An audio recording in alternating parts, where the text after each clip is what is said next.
Hi, and welcome to my YouTube channel.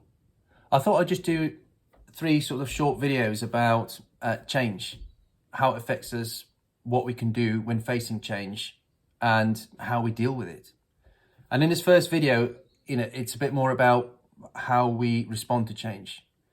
When I went through change, I stepped on an improvised explosive device and it took my legs away, took other body parts, my career, my future, everything was gone as a result of it. So for me, change was quite drastic and abrupt. And it was quite hard to deal with it. But what really helped, which is why I'm making these videos, was understanding about how we respond to it as human beings. Because by understanding this, I could then sort of start seeing these reactions within me, and I could then start working with it in order to get through this. And, but change in itself, as we know, it's inevitable, it's normal, and we're never alone in facing this change because everybody goes through it, whether it's a change in technology, meaning that you've got to do something differently. Take mobile phones, it completely changed the way that we lived our lives. The pandemic, lockdown, having to stay at home, not socialize, not go to work, that kind of stuff. Whether at work you've got new equipment coming out, or whether it's changing legislation, meaning you've got to do things differently. It really comes in all shapes and sizes. And it doesn't always have to be negative either. It can be positive too. But, it's sort of, for me, it came down to 3 things really in sort of our natural responses to it as human. And for me, it was about, the reluctancy to change that we have as humans. Because ultimately, way back when, when we were still living in caves and having to hunt or whatever, for us, change potentially spelled death. So we avoided it. And we still have that same kind of instinct now to avoid it. We like to keep the status quo, where we want to keep things predictable and controllable, knowing what's going to happen, because ultimately it means survival. So anything that pushes us out to our comfort zones, that's unknown, that's uncontrollable, we try to stay away from that. Or if it's going to have to happen, we try to fight to make it change as little as possible. The second thing is about this sort of negativity bias that we also tend to have as humans, because again, it's that focusing on what we stand to lose. Negative news is, sadly, we find it more profound than positive news. So, but it's about what we stand to lose really than what we stand to gain. And for me, it was, I was so focused on what I had lost that I completely failed to even begin to think about what positive can come out of the situation I was now in. I lost my body parts, my career, my future, my purpose, everything was gone.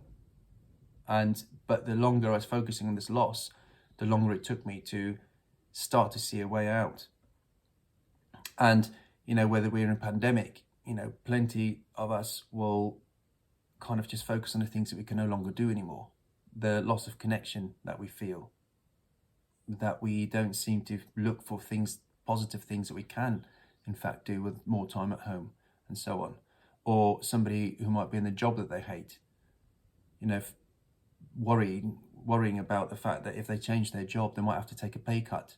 They might have to start again from the bottom in a different company, which then again might mean that they might have to lose their house or whatever.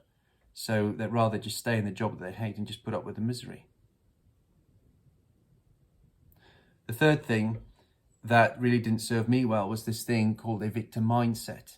So victim mindset is where we fail to take responsibility for the part that we have to play in our own misfortunes. And as humans, we hate doing that, hate taking responsibility, because ultimately by taking responsibility means we've got to fix it, right?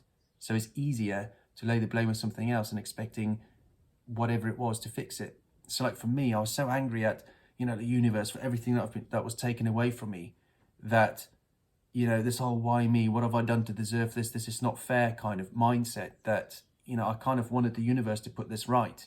God, I wanted it, whatever, but I wanted it to put it right for what it's done to me.